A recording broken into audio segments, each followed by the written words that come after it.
Olá, queridos irmãos, a paz do Senhor Jesus. Que bom que nós estamos aqui para mais uma pré-aula da nossa Escola Bíblica Dominical. Que bom que Cristo, nosso Senhor e Salvador, tem nos concedido mais esta oportunidade.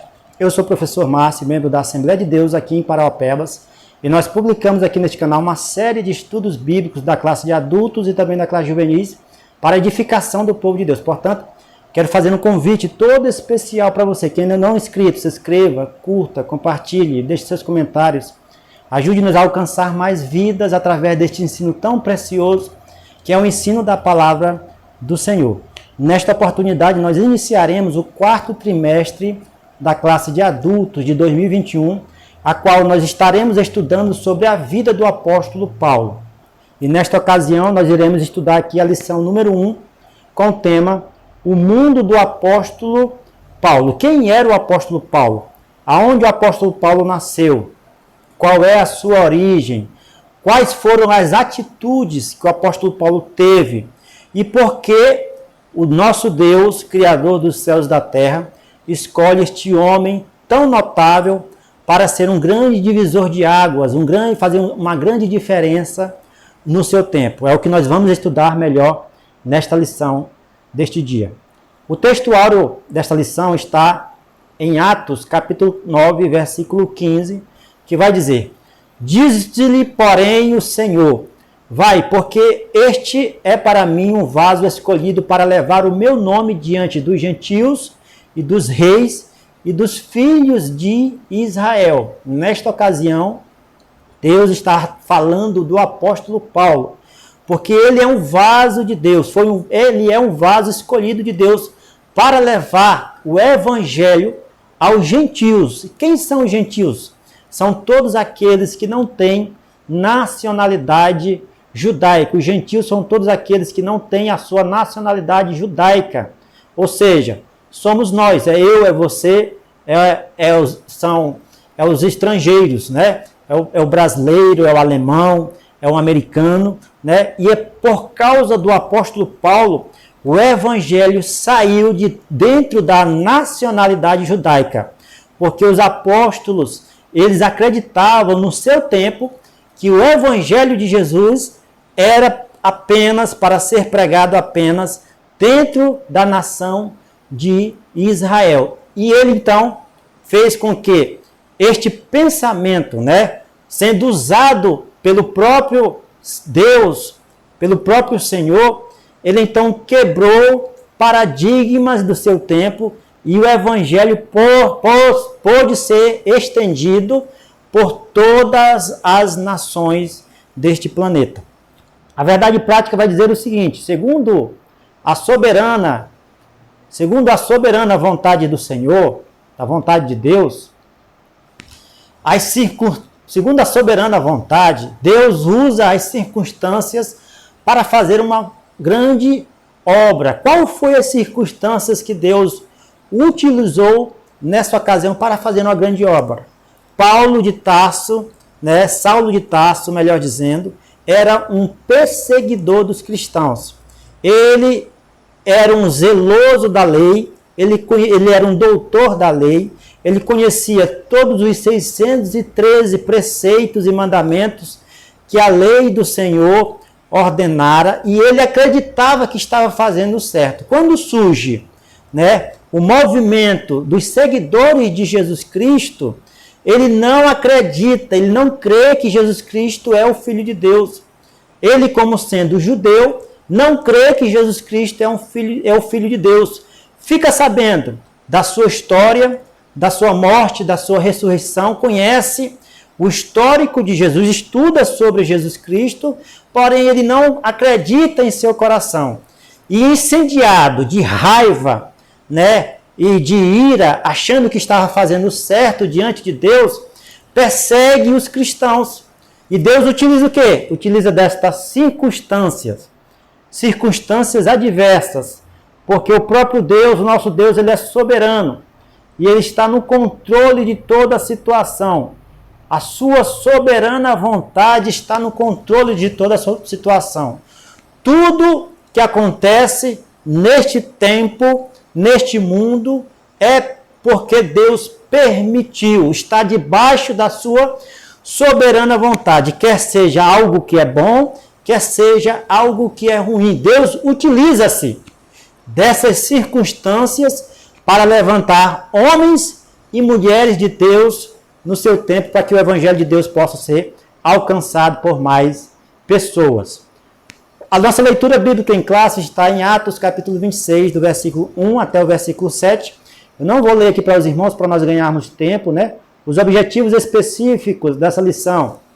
Primeiro é apresentar o mundo de Paulo no Império Romano. 2, discorrer sobre o mundo cultural de Paulo. E, por fim, descrever o mundo religioso de Paulo. A introdução da nossa lição vai dizer o seguinte: o assunto deste trimestre é a vida do apóstolo Paulo. Para compreendê-lo melhor, veremos como era o mundo que o apóstolo Paulo atuava. Por isso, o texto áureo desta lição apresenta como Paulo foi vocacionado para levar o nome de Jesus diante dos gentios. Aonde Deus fala, no texto áureo: este é para mim um vaso escolhido, um homem escolhido para pregar para mim, para falar de Deus para mim, para falar de Deus para você, meu querido professor, meu querido aluno. Podemos dizer assim, que o apóstolo Paulo, mediante as circunstâncias da sua época, ele foi levantado por Deus para anunciar a Jesus Cristo a todos aqueles que agora creem no seu santo nome. Primeiro ponto da nossa lição, nós estudaremos melhor, mais a fundo, com relação a algumas questões da vida do apóstolo Paulo nos nossos pontos da nossa lição. Primeiro ponto, o mundo de Paulo no Império Romano. Subtópico primeiro, entendendo a origem de Paulo. Há poucas informações concretas acerca da vida cronológica de Paulo, como sua data de nascimento, formação cultural e religiosa. Geograficamente, Paulo, que era o nome romano, era natural de Tarso, capital da Cilícia, que ficava às margens do rio Cídnus, na Ásia Menor.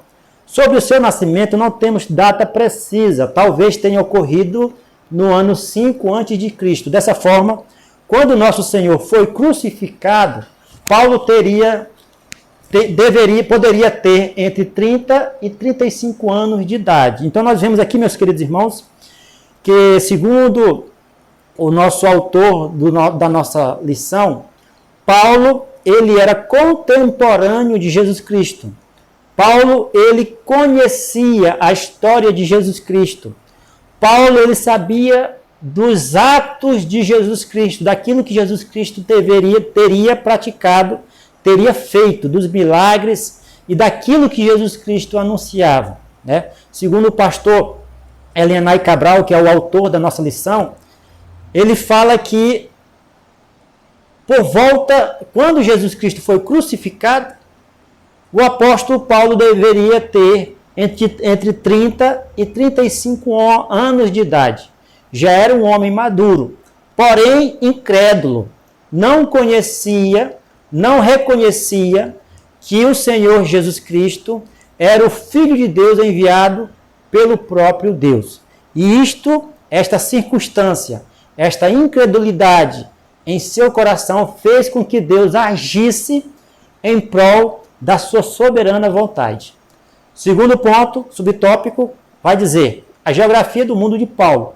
Geograficamente, o mundo gentílico estava sob o domínio do Império Romano, que era a grande potência da época. Naqueles dias, entre o ano 33 e 35 depois de Cristo, o imperador era Tibério. A dimensão geográfica do Império Romano permitia excelentes possibilidades de viagens missionárias, porque as suas estradas estavam em perfeitas condições.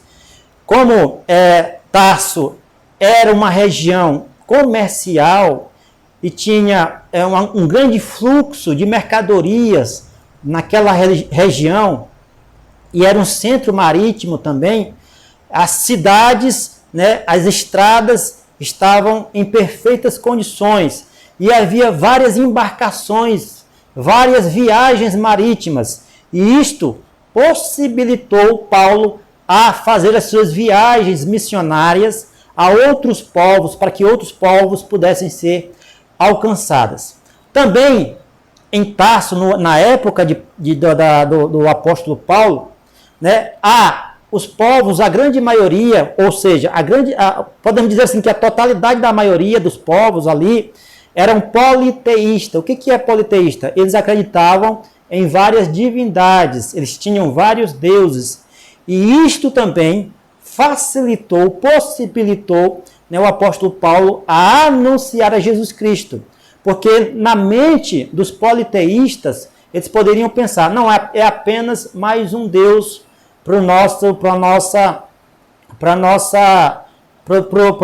ocupar mais um lugar, né, na nossa vida. O Jesus Cristo é o Deus de quem? Eles tinham o Deus dos mares, eles tinham o Deus do sol, o Deus da lua, o Deus da fertilidade. Então eles poderiam pensar, não, é apenas mais um Deus. Porém, a pregação do apóstolo Paulo em anunciar que Jesus Cristo é o Filho do Deus, que é Criador dos céus e da terra, impactou a vida daqueles homens e daquelas mulheres, ao ponto do Evangelho ter sido expandido com mais rapidez por todos os povos. Subtópico número 3 vai dizer o seguinte: Paulo chamado para os gentios.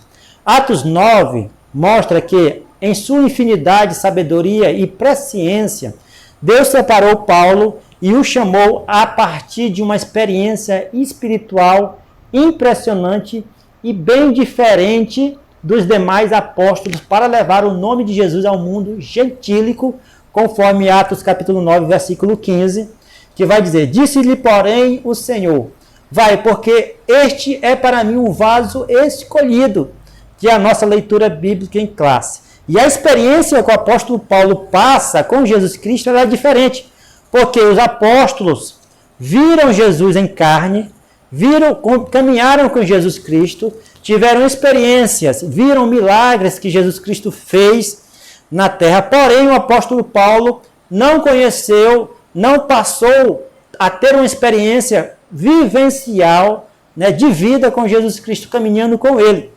Só há alguns anos que o próprio Senhor Jesus Cristo se apresenta a Paulo no caminho de Damasco, em forma de uma luz resplandecedora. Paulo estava indo a caminho de Damasco para perseguir os cristãos, quando Jesus Cristo se manifesta a ele.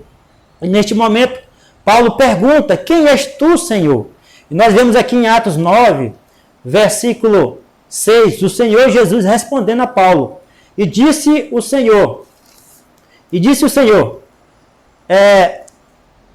eu sou Jesus. Atos 9, versículo 5. Disse o Senhor, eu sou Jesus, a quem tu persegues. Tudo é coisa para ti recalcitrar contra os arguilhões. Jesus se apresenta ao apóstolo Paulo em manifestação. O apóstolo Paulo conhecia a história de Jesus Cristo, sabia do que os apóstolos haviam pregado, que Jesus tinha, melhor dizendo, ressuscitado. Mas ele não acredita. E quando Jesus se apresenta para ele, ele reconhece o senhorio de Cristo, reconhece que ele é o Filho de Deus, ao ponto dele dizer no versículo 6, né? No versículo 6 do capítulo 9, ele diz o seguinte: e ele, tremendo e atônico, disse: Senhor, o que queres que eu faça? Reconhecendo, então, a soberania e o poder de Jesus Cristo como o Filho de Deus. Neste momento, ele se reconhece, ele se entrega para Jesus. Ele se entrega para Jesus. Continuando aqui o nosso texto bíblico, ele soube que seu apostolado não se daria em Jerusalém, que já tinha Pedro, Tiago, o irmão do Senhor, e João, além dos outros apóstolos que ainda não havia se espalhado pelo mundo. O autor da nossa lição ainda vai continuar aqui dizendo o seguinte: por isto, Atos 26 menciona o testemunho pessoal do apóstolo Paulo perante o rei Acriba, aonde é a nossa leitura bíblica em classe, né, que os irmãos vão ler, já leram possivelmente nos seus estudos aí da revista, e vão entender que em Atos capítulo 6, o apóstolo Paulo se levanta e defende a sua causa, mostrando para aqueles homens, para os sumos sacerdotes e aqueles que estavam ali querendo querendo colocar o apóstolo Paulo em prisão, ele fala que nada mais estava pregando do que aquilo que Deus já haveria prometido para o seu povo.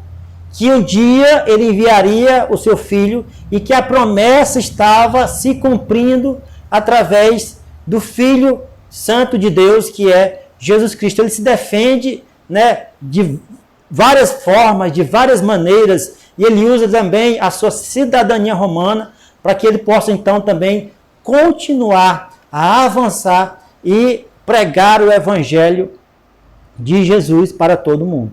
Agora o ponto número 2 vai tratar do mundo cultural de Paulo. A língua mundial daqueles dias era o grego. Que grego? Que língua era essa, né, que era conhecida? Era o grego koiné. O grego era uma língua que era a mais, uma das línguas mais populares, né? A língua mais popular que existia na época, como hoje, nos dias atuais. Todos os países, eles conhecem, né? E a grande maioria deles que falam, de pessoas que falam, que são poliglotas, que falam vários idiomas, em primeiro lugar, essa pessoa tem que aprender o inglês, porque o inglês ele é conhecido mundialmente. O inglês é uma língua que todos os povos precisam conhecer, porque é uma língua conhecida e mais popular em todo o planeta. E o grego koiné, que era o grego, que era uma língua também bem popular, o apóstolo Paulo falava fluentemente, não somente o grego, mas ele também falava o hebraico e o aramaico, né? Eram línguas que eram línguas nativas daquela região, e eram línguas que precisariam, todos aqueles que viviam naquela região, precisavam então aprender.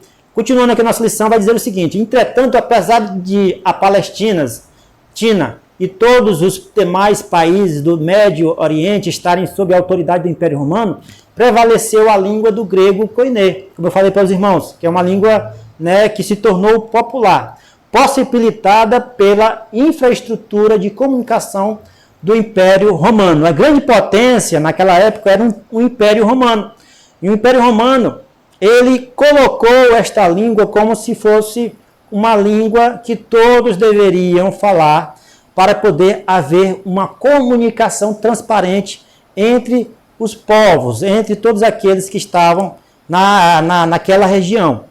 No Novo Testamento, o Novo Testamento foi escrito no grego koiné, né? O apóstolo Paulo falava e escrevia fluentemente tanto o grego como o hebraico e o aramaico. Utilizando-se do grego, Paulo teve uma formação básica em Tarso e posteriormente foi levado por seu pai, que era judeu e pertencia a um grupo de fariseus em Jerusalém, para aprender e conhecer em profundidade a Torá, aos pés do rabino Gamaliel. Aqui é possível refletir acerca do uso das principais línguas do mundo, né? Nós podemos até refletir, trazendo para os dias atuais. Em primeiro lugar, o inglês, depois francês, né, espanhol e também o mandarim. O mandarim é a língua, uma das línguas mais antigas do mundo, o mandarim, né? Muitas pessoas se perguntam qual é a língua mais antiga do mundo. Muitos religiosos, né, estudiosos da palavra indicam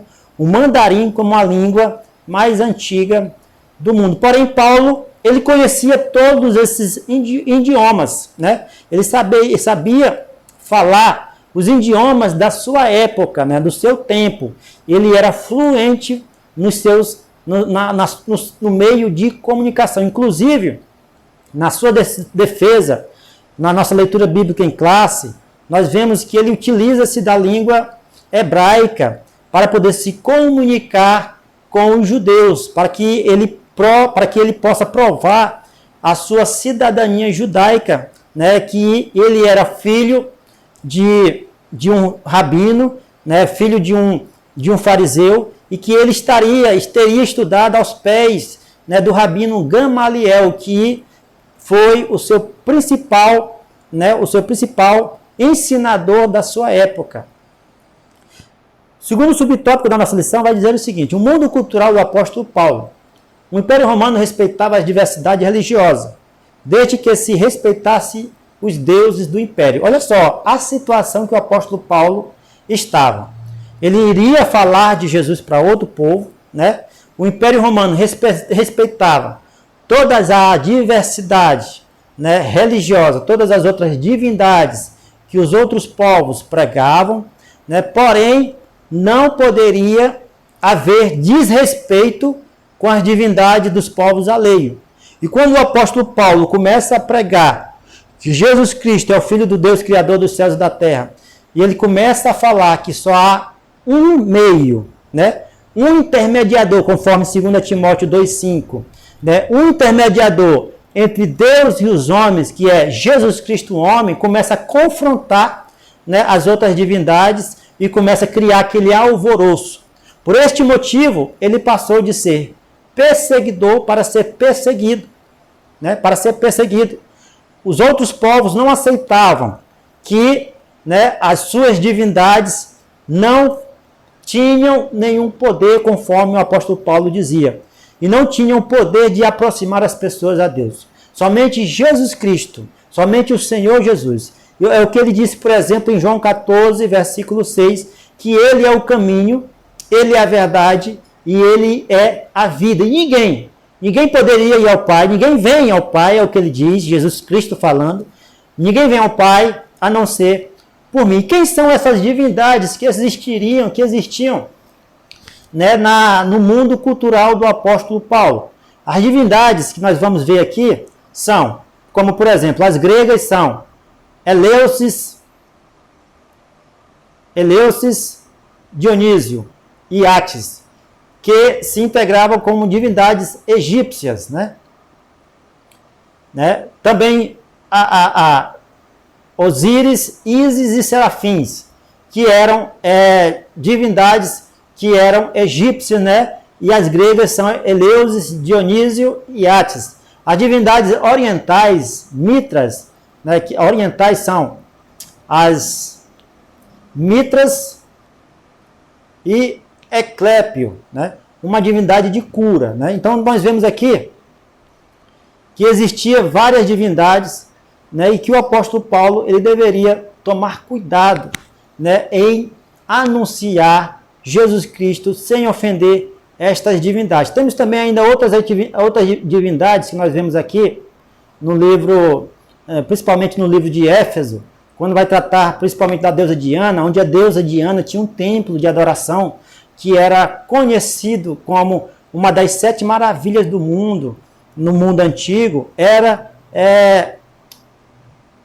o que tinha em Éfeso.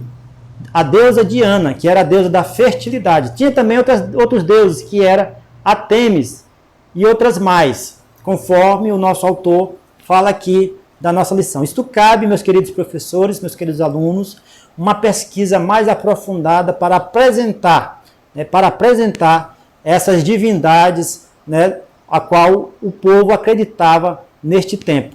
Terceiro subtópico, a influência filosófica da filosofia grega. Neste mundo religioso, havia a influência filosófica grega. Essencialmente, o Império Romano era politeísta e Paulo referiu-se a isso em 1 Coríntios 8, verso 5. A influência filosófica grega, especialmente os gnosticismo, era muito forte e acabou influenciando o pensamento de muitos cristãos daqueles dias. O gnosticismo era uma influência maligna, né? Um movimento que existia na época, a qual não acreditava em espíritos. Eles só acreditam naquilo que é material, naquilo que os seus olhos podem ver. Quando o apóstolo Paulo começa a pregar e falar que Deus ele é espírito, e começa a falar do arrebatamento da igreja, começa a falar em suas cartas pastorais sobre as hostes da maldade, os espíritos da maldade, né, os principados, as potestades, os espíritos nas regiões celestiais, vai em confronto com o pensamento filosófico dos gregos, principalmente dos gnósticos, que não acreditam no espiritual, não acreditam no espírito, porque eles acreditam que tudo que existe está diante dos nossos olhos. E isto, infelizmente, influenciou alguns cristãos da sua época, influenciou alguns cristãos dos tempos de Paulo a fazer com que eles pudessem desistir da sua fé e parar de prosseguir. Continuando aqui a nossa lição, no nosso terceiro ponto, vai dizer o seguinte: o mundo religioso de Paulo. Vimos um pouco sobre o mundo do apóstolo Paulo, o mundo cultural. Agora vamos ver sobre o mundo religioso de Paulo. Paulo se identifica como judeu. Em Atos capítulo 22, verso 3, Paulo declara a sua defesa em Jerusalém diante dos judeus que se apunham à sua mensagem, tratando-a como traidor da fé judaica. E o Paulo diz o seguinte: eu sou judeu, nascido de Tarso, da Cilícia. Ele falava em hebraico para aquela plateia, quando todos esperavam que falassem apenas em grego. Ele utiliza-se da sua língua nativa para explicar ao povo judeu que ele também é judeu e que ele acreditava na fé judaica, que ele acreditava nos mandamentos que o Senhor Deus deu através de Moisés na Torá. Ele acreditava nos 5 primeiros livros da Bíblia. Ele acreditava nos preceitos que estavam escritos. Porém, ele continua a sua defesa, falando que Jesus Cristo, colocando ali o seu testemunho de fé, aquilo que aconteceu na sua vida.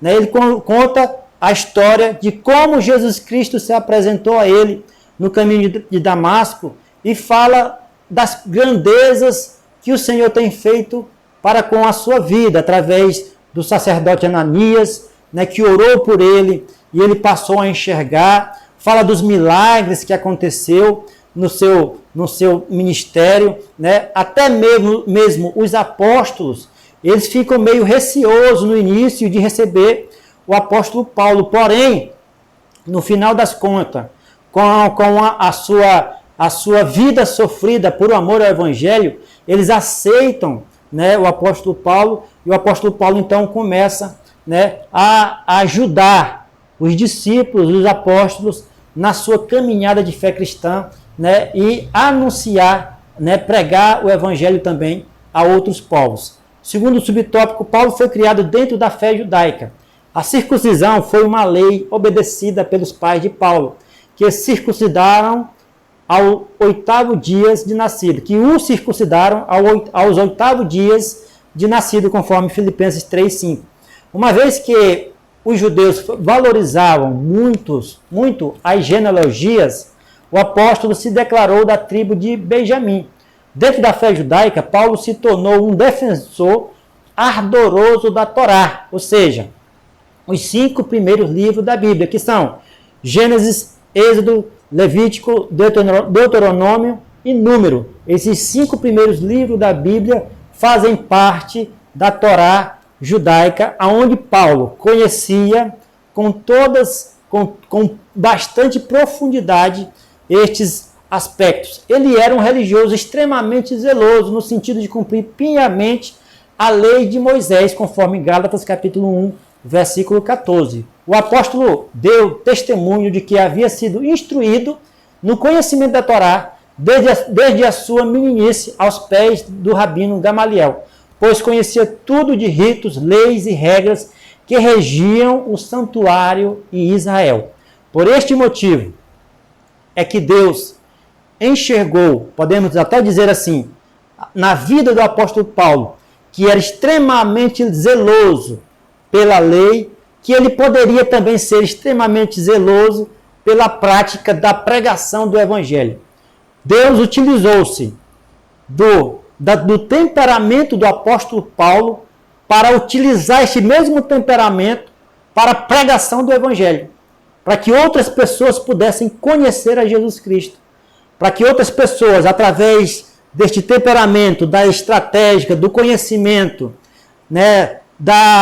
do apóstolo, para que outras pessoas pudessem então conhecer a Jesus Cristo através deste grande homem de Deus.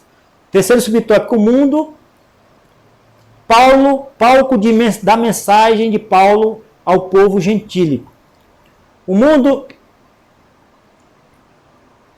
missionário dos apóstolos de Jesus restringia-se numa visão inicialmente limitada, aquilo que eu falei para os irmãos, apenas ao povo judeu, conforme Atos capítulo 11, versículo 19. Quando o Senhor convocou Paulo, o chamou pelas características de que precisava para disseminar o evangelho no mundo gentílico. As culturas romanas e gregas que Paulo adquiriu davam-lhe condições de peregrinar pelo mundo gentílico. Ele plantou igrejas na Galácia, Acaia e Ásia Menor. O apóstolo não se importava com o status social, pois tinha bagagem cultural para entrar nos palácios, nos sinétrios judeus, nas praças do Areópago e em Atenas. Portanto, o mundo dos gentios foi o palco que o Espírito Santo montou para que Paulo pregasse o nome de Jesus Cristo e estabelecesse novas igrejas por onde passasse. Aquilo que eu falei para os irmãos, Paulo, o próprio Deus, se utiliza-se do conhecimento do nosso querido apóstolo, aquilo que ele sabia da cultura, aquilo que ele conhecia da lei, através da sua experiência com Jesus Cristo, que ele teve uma experiência real com Jesus Cristo. Ele viu Jesus Cristo ressurreto, mesmo sabendo da sua história, que ele tinha sido morto na cruz do Calvário. E diante dessa história, que inicialmente ele não acreditava, com o encontro pessoal, ele cai por terra e reconhece por completo o senhorio de Cristo na vida daqueles que querem agora serem feitos filhos de Deus através da fé em Jesus. As cartas do apóstolo Paulo, as epístolas do apóstolo Paulo, são epístolas que trazem um conteúdo doutrinário sobre todos os aspectos da fé cristã, como, por exemplo, salvação pelas obras, como, por exemplo, quem é o Espírito Santo, sobre a circuncisão verdadeira, como é sobre o batismo nas águas, sobre o batismo no Espírito Santo, sobre a nossa caminhada de fé cristã, sobre o testemunho cristão, sobre o mover do Espírito Santo. Em vários aspectos, as cartas paulinas nos ensinam a andar de acordo com a vontade de Deus. E foi através desta ciência, deste conhecimento e de uma experiência pessoal com Jesus Cristo é que o apóstolo Paulo conseguiu forças para vencer os obstáculos e hoje o evangelho do Senhor Jesus ter chegado até nós nos dias atuais. Haja vista que o apóstolo Paulo perdeu a sua vida por amor ao evangelho. Ele foi morto, pelo rei, pelo imperador, a pedido da sua amante, e ele foi decapitado, cortado, seu pescoço a sua cabeça foi tirada do seu corpo. Ele morreu por amor ao evangelho. E hoje nós estamos aqui, prestes a servir a Jesus também, até a vinda do Senhor Jesus ou até a nossa partida desta terra. Tá bom, meus queridos irmãos? Fiquem todos com esta palavra, que Deus possa ter te abençoado grandemente nesta lição. Se você ficou até aqui, comenta aqui embaixo. Diz assim: eu fiquei até aqui, glória a Deus pela esta palavra, tá bom? Fiquem todos na paz e até a próxima, se Jesus nos permitir.